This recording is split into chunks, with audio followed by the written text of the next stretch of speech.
So let's jump into the first tab, which is define. In that we have 5 sub tabs. First is definition, then KRA, then background, growth and perks. And I'm going to just read out the field for you and explain which is necessary to explain. Otherwise I'll leave out. So in definition, job title is self-explanatory. CF trust score. In a separate video, I'm going to explain you what CF trust score means.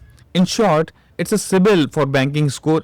It's the same thing, CF trust score in the hiring system. So based on the candidate's activity, their job profile completion and their market demand and their ghosting. So we are creating an industry protocol where you talk with other HRs based on this trust score. Like I want a candidate which has a 500 trust score. Next is a role category, front end, back end, whichever you want. Then experience level, self-explanatory, employment type. This is new. You have to select whether you want full-time, part-time or hourly engagement or internship. You are clarifying exactly what kind of candidate you want. Next is language. So you can select language and their level and the gender. KRA here. You explain the core responsibility and success matrix. So candidate knows before joining what the company is expecting them to do and even how they are going to measure and in what timeline. So this is responsibility number 1. Let's say establish foundation, understanding the project front end, blah blah blah. And then success timeline. This specific key result you are going to measure in first 14 days. So candidate is expecting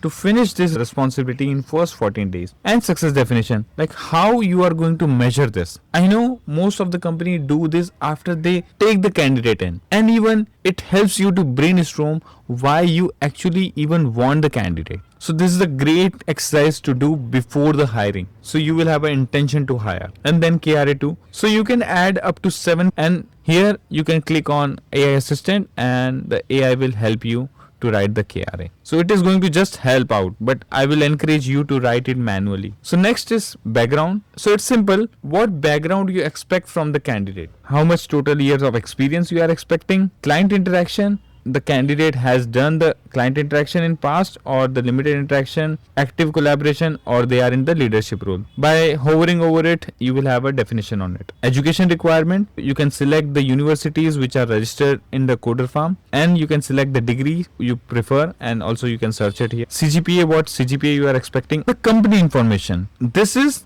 the candidate's past company information, like which company size they were working on. Because most startup prefer to hire candidate who experience in the startup. So by this you can find out industry in which they, company type, product based, service based, product or service or enterprise. Revenue stage information, company function, company was in ideation stage. Because as I am a startup, I would prefer someone who was working in startup which was at the ideation stage. Most of the job portal ignore the institute, but remember heavy lifting has been done by the institute. Next, growth.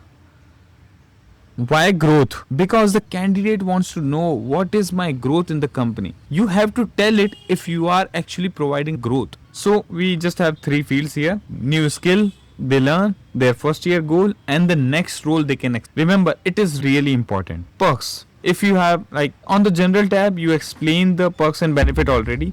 But here, if you have any perk which is specific to this job role, so you add it here. And I know you get the feeling that it is really profound, and it will help you to filtering out the candidate upfront. You don't have to do pre-interview round. And also the candidate asks, what is my role? What I'm going to learn here? So it will save a lot of time.